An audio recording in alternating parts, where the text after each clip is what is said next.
दोस्तों को नमस्कार, वेलकम टू पीएस एकेडमी। दोस्तों क्रिएटिविटी आज हम लोग करने वाले हैं, उन क्वेश्चंस को करेंगे जो परीक्षा बार बार पूछती है, जो मोस्ट इंपॉर्टेंट क्वेश्चंस हैं। ठीक है, तो बिना किसी देरी के चलिए पहला प्रश्न आप लोगों के सामने है। क्रिएटिविटी आज का लेक्चर है पीएस एकेडमी। आप यहाँ पर टेलीग्राम चैनल का लिंक डिस्क्रिप्शन में है, वहाँ पर फ्री पीडीएफ कलेक्ट कर सकते हैं, जिससे कि आपका रिवीजन हो सके। मनोविज्ञान कहता है अगर रिवीजन नहीं करोगे तो जितनी भी चीज़ें आप पढ़े वो सारी चीज़ें भूल जाएंगी, कोई मतलब नहीं होता टाइम वेस्ट करने का। ठीक है, तो अगर पढ़ते हो तो रिवीजन जरूर करना, या तो नोट्स बना लो या तो टेलीग्राम से जुड़ करके पीडीएफ ले लेना। चैनल को सब्सक्राइब नहीं करा, नीचे लाल बटन है, दबा करके सब्सक्राइब जरूर कर लीजिएगा ताकि आने वाली जो वीडियोस हैं उसका नोटिफिकेशन मिले। ठीक है, चलिए पहला प्रश्न है कि निम्न में से कौन सा क्रिएटिविटी का एक तत्व नहीं है। क्रिएटिविटी क्या होता है उस चीज़ के बारे में हम धीरे धीरे बात करते रहेंगे। पहला तो ये सवाल है कि यहाँ पर क्रिएटिविटी का तत्व नहीं है, तो लचीलापन क्रिएटिविटी का एक तत्व है। ठीक है, आप क्रिएटिव व्यक्ति क्या होता है ना, जो एक समस्या के कई सारे समाधान निकाल सकता है। ठीक है, अब क्रिएटिव मतलब लचीलापन, उसके सोचने के अंदाज में। उसके बाद जैसे समाज में क्या है कि कुछ ऐसे मोड़ आ जाते हैं जहां पर झुकना पड़ता है। ठीक है, तो कुछ लोग बोलते हैं झुकेगा नहीं।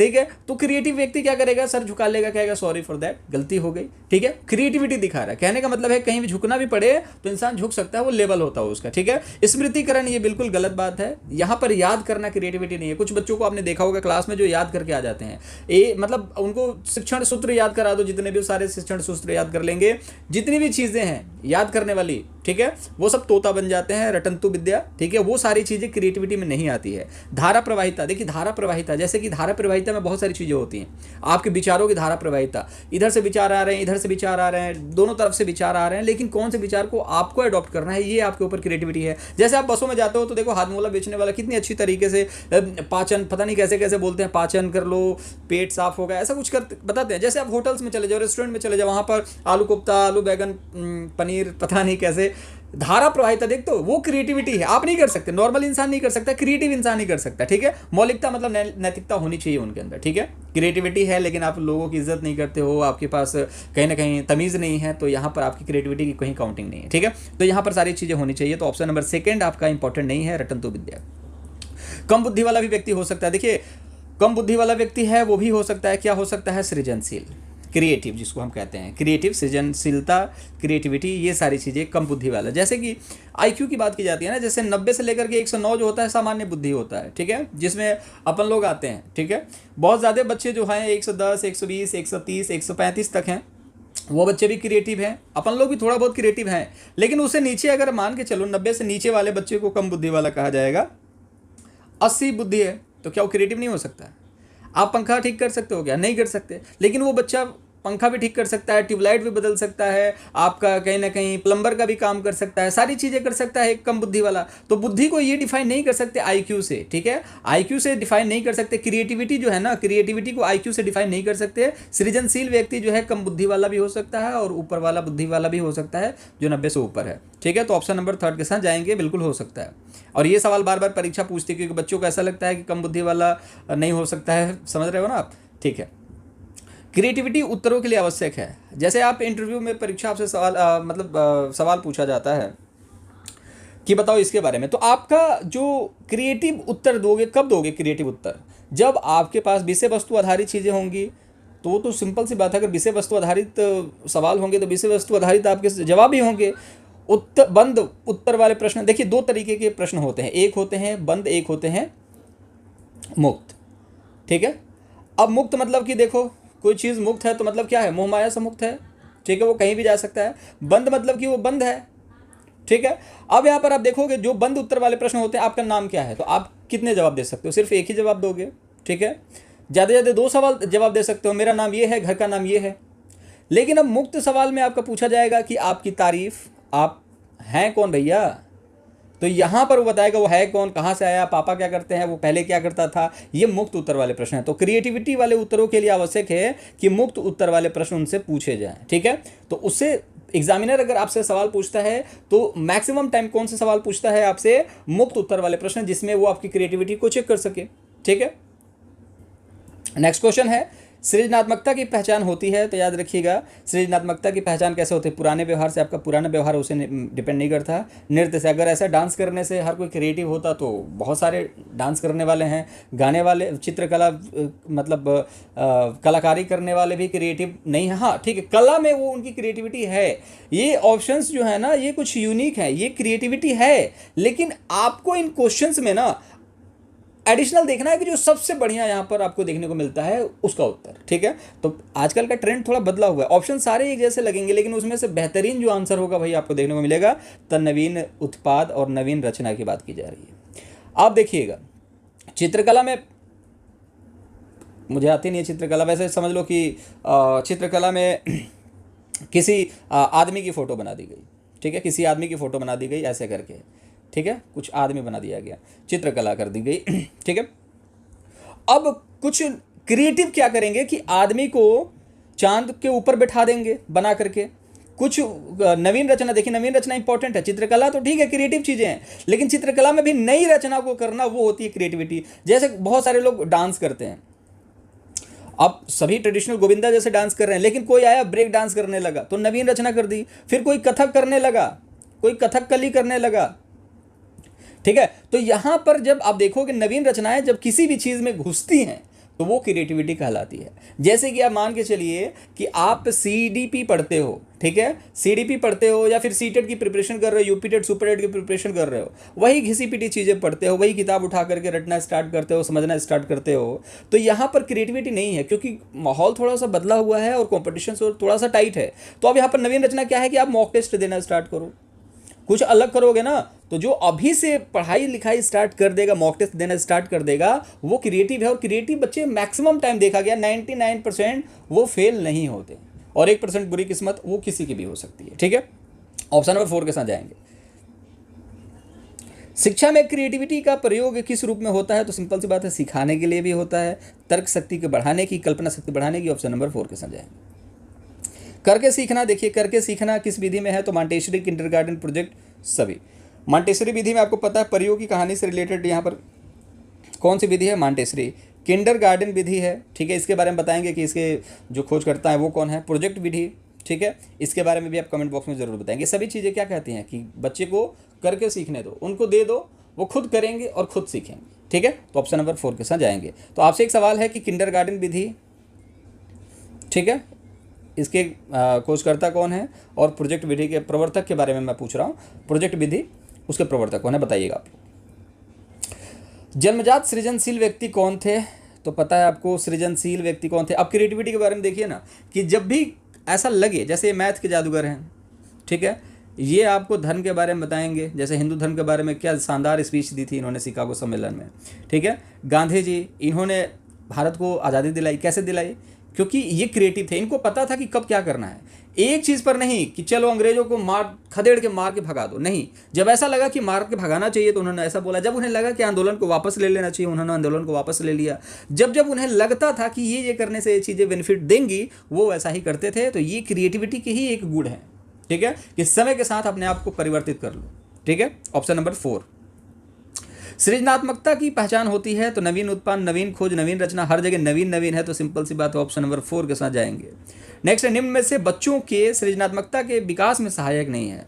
तो देखिएगा खेल जो है ये क्रिएटिविटी में सहायक होता है, ठीक है। कहानी लेखन जो होगा, भाषण नहीं होगा।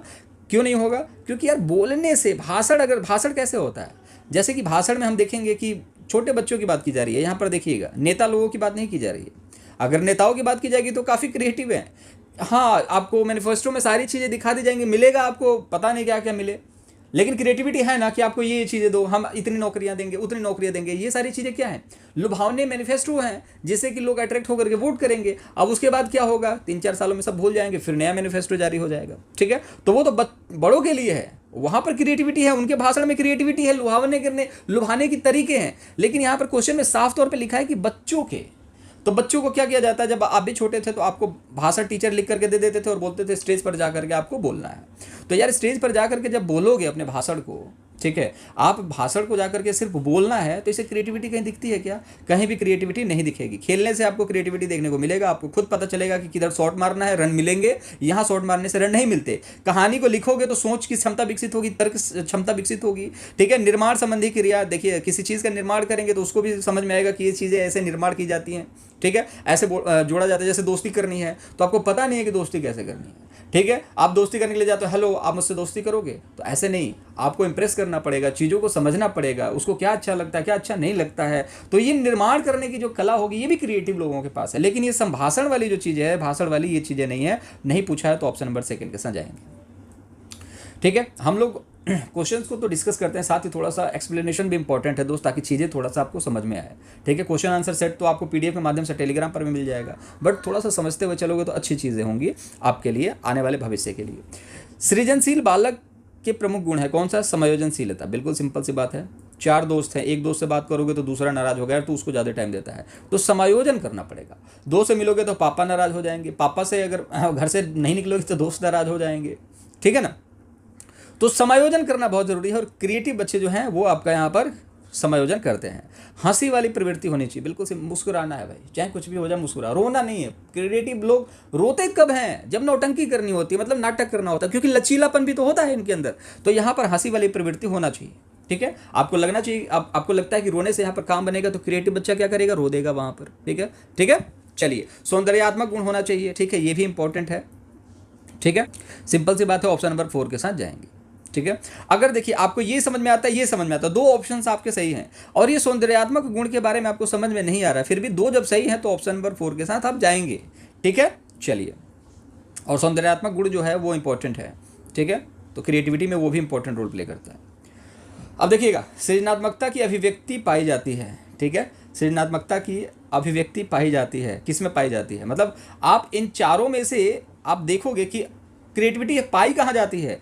आलस में। आप आलसी हो, पढ़ना नहीं चाहते, कल पढ़ूंगा, परसों पढ़ूंगा, अभी तो भर्ती ही नहीं आ रही है, पता नहीं कब तक आएगी, अभी तो सीटेट का पता नहीं है, यूपी टेट का तो पता ही नहीं है, कोर्ट में मामला है। आलसी इंसान में क्रिएटिविटी नहीं देखने को मिलेगी। ठीक है, अब ये है कि मम्मी पेट में दर्द है, पानी लेकर के आ जाओ, ये कोई क्रिएटिविटी नहीं होती है, ये एक बहानेबाजी है, नौटंकी है। ठीक है, अचेतन मन में ये भी नहीं है। ठीक है, एकांकीपन में ये भी नहीं है, खेलकूद में। तो देखिएगा, अचेतन मन में आप सोचोगे कि यहाँ पर तो अचेतन मन 90% होता है, तो यहाँ पर क्रिएटिविटी पाई जाएगी, नहीं।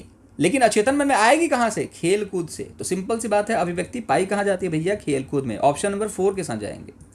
अच्छा लग रहा होगा वीडियो तो दोस्त चैनल को सब्सक्राइब कर लेना और लाइक का बटन जरूर दबा देना यार।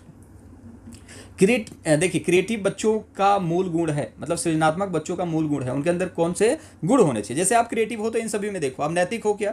नैतिकता से आपके मूल गुण हो सकते हैं, बुद्धिमान है, शक्तिशाली, हम मौलिक चिंतन करने वाले हैं। ठीक है, अब यहाँ पर आपसे सवाल पूछा जाता है, अब इसके ऑप्शंस के तरफ चलेंगे कि क्रिएटिव बच्चों के अंदर नैतिकता है।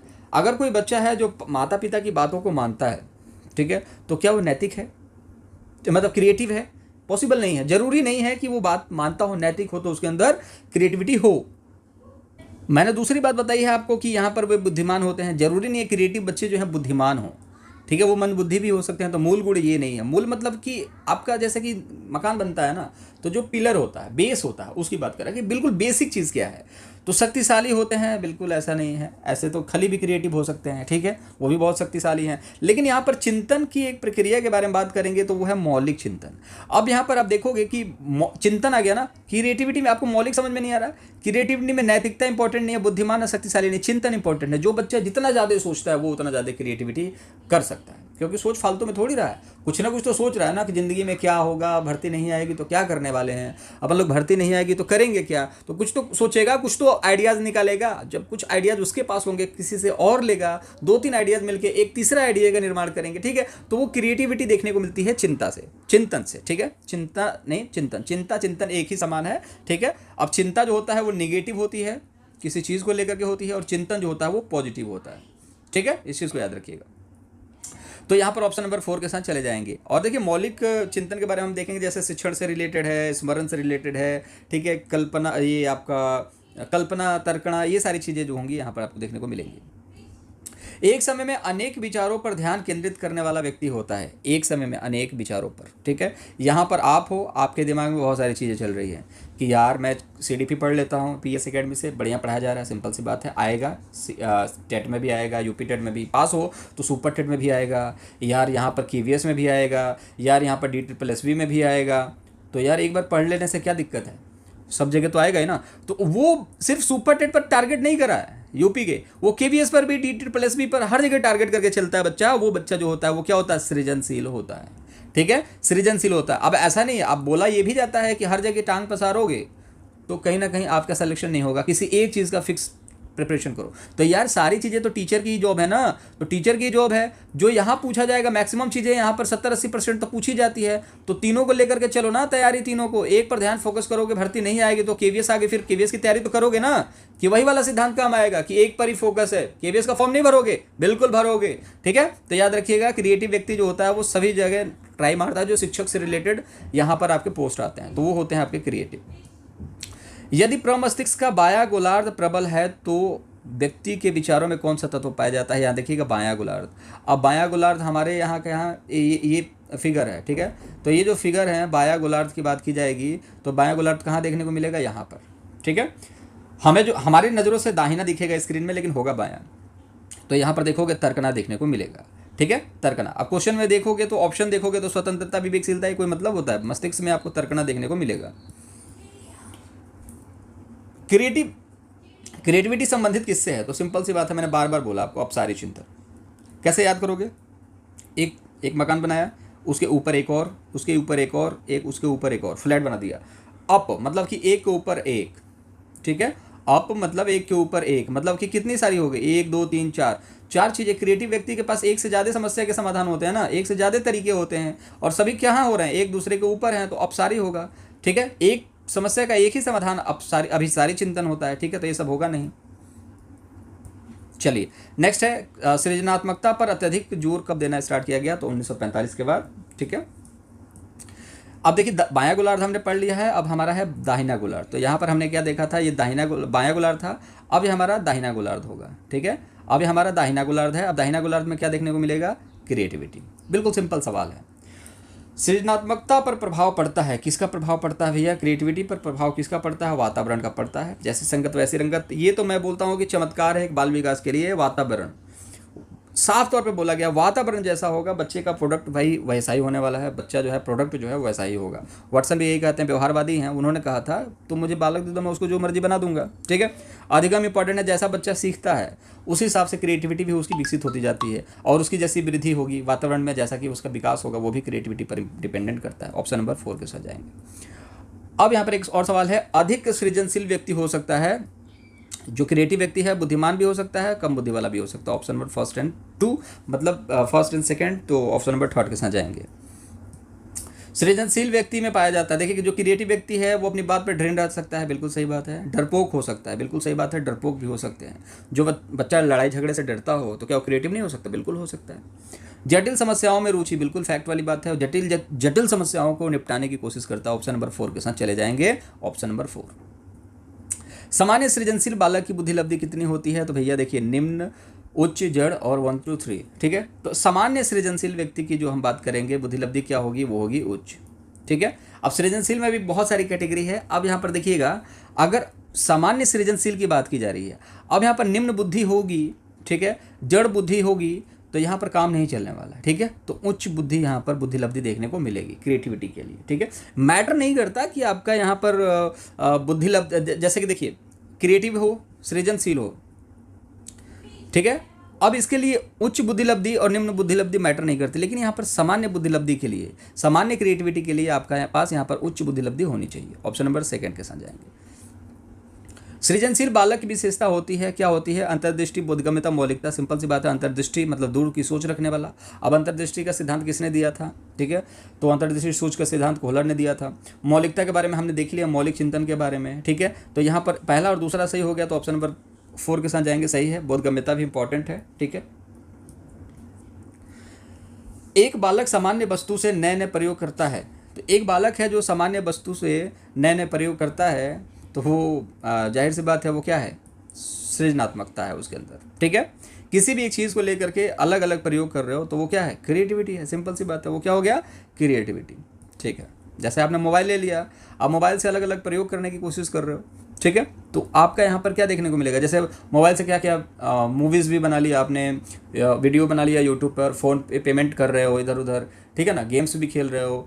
अब कुछ लोग हैं कि मोबाइल पर सिर्फ फ़ोन सुनने का काम करते हैं, आपने कॉल किया, कॉल रिसीव करा, बस इतना ही। लेकिन क्रिएटिव बच्चा मोबाइल में अलग अलग तरीके काम करेगा, ठीक है। चलिए, सृजनशील व्यक्ति के गुण कौन कौन से हैं? समायोजन, सौंदर्य, विनोद प्रिय, ये सभी चीज़ें हमने पढ़ ली। ऑप्शन नंबर 4 के साथ जाएंगे।